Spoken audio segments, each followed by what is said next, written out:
Hello, I'm Scott Bogey here with Hope Holmes ahead of our upcoming fight against Taylor Samarco at Cage Fury FC 142. And how are you? We're coming up to the fight about 2, 3 weeks away. How are you feeling ahead of it? Feeling great. Yeah, camp's been great. Feeling healthy and strong and excited to do this. Exactly. And this is your second fight of the year. Now, unfortunately, it wasn't successful the first time, but what are the plans for this year? Are you wanting to stay active this year? Yes, I love staying active. I've been fighting since 2020, and I've been trying to do about 5 fights a year, and I plan to continue that through my pro career. Exactly. And how hard is it to find people at your weight class? Because first off, women's MMA is not the most populated, but then you're also at atomweight, which isn't the most. That's got a lot of competitors in there. Yes, I mean that's finding opponents is definitely the hardest part. I'm only 4'11", so really atom weights, and I walk about 140. Atom weight's really only my only choice. I did try to fight at 115 a few times at amateur, and I was way too small for it. So why, thankfully, most promotions have been really awesome about letting me fight for other promotions, so that I can keep staying active like I like to. And is it not only about MMA for you? If you are having that small break in between MMA fights, you're just going to take whatever comes, whether that's MMA, kickboxing. Are you just going to try and stay as active as possible in other areas as well if you are struggling to find fights? Yes, I do stay active in jiu-jitsu competitions in between fights. This past year, I was really focused on just, I guess MMA just kept me busy enough, and I like every I wasn't allowed to compete in jiu-jitsu in between fights. Yeah, Um, oh, because I was almost constantly in a fight camp last year. But I do love staying active in jiu-jitsu and super fights and tournaments, as well as I've done some kickboxing fights, and I wouldn't mind continuing that as striking is my main strong suit as well. and do you think it's important because it just keeps that competitive spirit in you? Yes, you do have the training partners in the gym, but it's always better to have that first-hand in fight to be able to find out what the competitor might do in the actual fight mode. Yes, I think I'm a competitor at heart. Everything from the time I've loved competing. And even though I absolutely love training, martial arts is literally like one of my whole life. My has my own martial arts gym. There's something about that competition, like when you walk into the ring or cage, it feels different. And yeah, I like to feel that feeling. So You just feel at home. exactly. And what is it about this fight that you feel like you may have it might go to? Like, do you feel like it's going to stay on the ground? They're going to keep fighting? This my fight with Taylor coming up. Yeah, yeah. I think it's probably going to stay standing mostly. I know she's a heavy wrestler that she's going to want to take me down, but I'm really hard to take down. So I kind of see this fight staying standing. If it goes to the ground, though, I'm completely comfortable there as well. And I'm ready to show. I know she just got her black belt, but I'm a three-stripe brown belt, so I'm ready to show them. Hey, I have really good jiu-jitsu for striking. Exactly. And we had touched on it earlier. Unfortunately, you weren't able to get the victory in the last fight. What was it about her game that kind of surprised you? I mean, it wasn't anything that surprised. I'd actually fought Giuliani before. The biggest thing I think for me going into that fight was I was not completely healthy going into it. I was trying to be, but it was my fourth fight in about 6 months, Yeah. and I was just still beat up from my previous fights. And against someone like Giuliani, who's a huge atom weight, I don't know how she makes atom weight. You really that fight. I was very sized, and yeah, and it just kind of showed. And how is it to be able to fight for an organization as big as Invicta? I love fighting for Invicta. When I first started fighting, Invicta was they had just kind of started coming around when I was starting martial arts heavily, and they were the goal. They were the highest one for 105, and everyone there was so sweet. But really, I love fighting. So any good promotion, I'm excited to fight for Cage Fury. I've never fought for them before, and I'm just excited to just continue fighting. But obviously, I would love to get back to Invicta at some point as well. And obviously, they are the pioneer for women's MMA. They are a specific organization just for you, you guys to showcase your talent, but it looks like you're now starting to get talent elsewhere. You're now starting to these organizations like Cage Fury, they are giving the women the opportunity. You have you and Taylor. I'm pretty sure you have Letitia Moore. I think she's on the card. She's got a fight against Carly Thomas. You then got Fury, who's got starting to get their women's division started. Do you feel like the women's MMA is starting to grow now? We definitely do. I mean, anyone who's watched women's fights, like we're fun fights to watch. Yeah. You don't like to just sit there and hold on the cage, like. So I think people are starting to see like just how fun women's fights are really to watch and how technical we are. Most of us women don't have a huge plethora of women to go against in the like in our training. So we go against men. So we are always undersized. So we have to be extremely technical. And I think people are seeing that in all the women's MMA fights. And are you a bit surprised? Because this weekend, obviously, you have got Shevchenko and Grasso both coming back into action after their trilogy fights. They're both underdogs for these fights. Do you think the bookies are they're underestimating it because of that trilogy fights? They're now starting to see holes in the game, whereas it's just two great competitors who were able to fight each other. I mean, yeah, to me, anytime anyone puts, especially Valentina, that they put her as the underdog, mind-boggling to me. Valentina epitome of like a complete martial artist.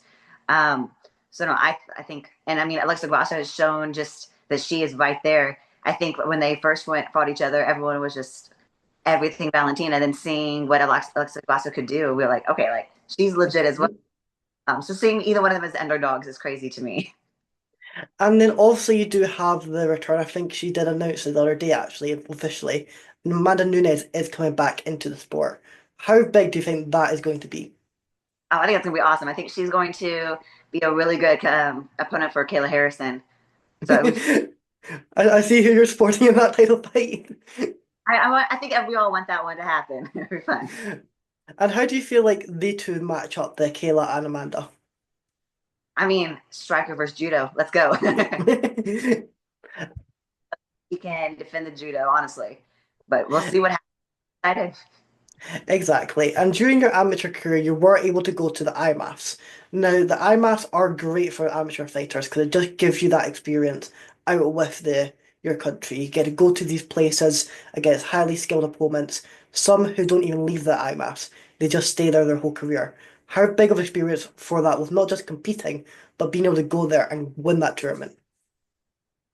Fighting for MF was an awesome experience. So much so that actually my son, he's getting into it now. I have a 12-year-old son, and he just won the U.S. Nationals and qualified for the World National Youth for IMAF for this July. So I mean, that's obviously I'm a huge opponent for it because I want him to. That's where he's beginning his MMA careers through them. And I think it just shows you such a wide variety. You get every country, of course, MMA is MMA at the end of the day, but every country has a little bit of their style that you see. So it was cool getting to experience fighting people from so many different countries. Absolutely. And like you're saying, your son is in MMA as well.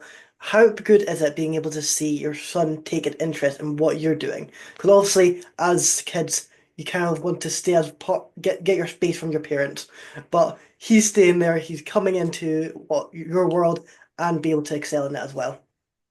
I mean, I can't really put words to it. Both him and my daughter, my husband and I wanted them to kind of find their own path. We never pushed martial Yeah. arts on to do it just for the like all the benefits of it. We had them like my daughter still trains as well, just for the self defense of it, for the confidence it gives you, the body perception, all those good things. But seeing him just really find his passion and love of it, and I mean that's his main goal is to get to the UFC one day to do these things. It's been a pretty awesome experience, and being as small as I am, he's almost my size now, so become one of my main training partners, which is a really cool experience with mother and son. Exactly. And obviously, like, do you feel like the UFC, they are missing that atomweight division? 100%. I would love to vision in the UFC. I think all of us would. There's a lot of even 115ers that right now are currently fighting at 115 in the UFC that I think are really true Yeah. atom. And I think it will, if they add that division, they're going to see a lot more people in the amateur world even that wanted to fight that just didn't because there wasn't a division small enough for them. I debated myself fighting a lot of times because I was like, I'm so tiny to fight at 115. And I kept getting told by promoters, we don't do 105, we don't do 105. And then finally, thankfully, Fury FC just kind of put a trust in me. We're like, all right, we're going to create an amateur division for 105. And And what was it that brought you into this sport? I mean, my husband has been doing martial arts his whole life. We met when I was 18 years old, and I instantly got into it with him. And I just completely fell in love. It felt like that was the missing sport that I've been looking for.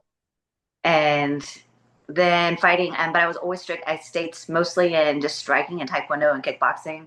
And then getting into the order I kept getting, and I was like, I really want to do MMA. We were like, all right, let's do jiu-jitsu. And then I ended up falling in love with jiu-jitsu as well. And so MMA was just the next step that I wanted to take. And do you have any like rituals like after the fight or after a win? Like, do you go for a certain meal? Do you like to just spend time just at home with your family? What is it you like to do after a fight? After the fight's already happened, Yeah.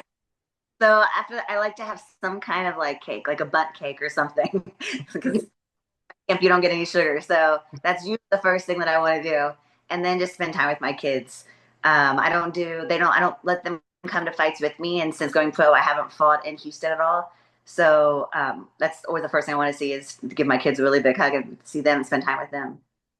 Well, they'll definitely love it seeing you come back with the win.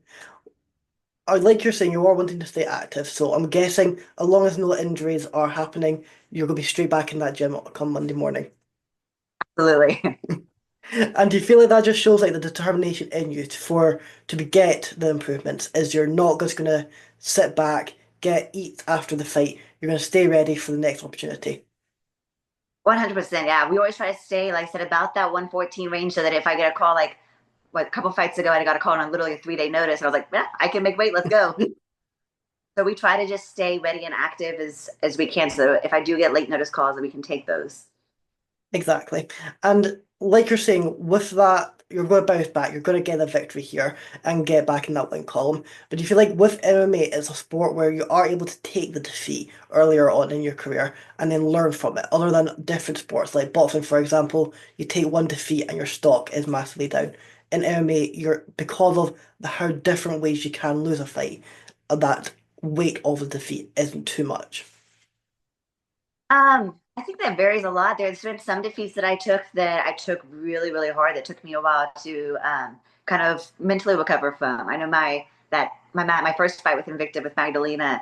I took that loss really hard. That was the first time. It sounds funny. The first time I ever bled in a fight, and but that it was a taste of like no, like I had that fight. You know, we really felt like I would come out winning that fight.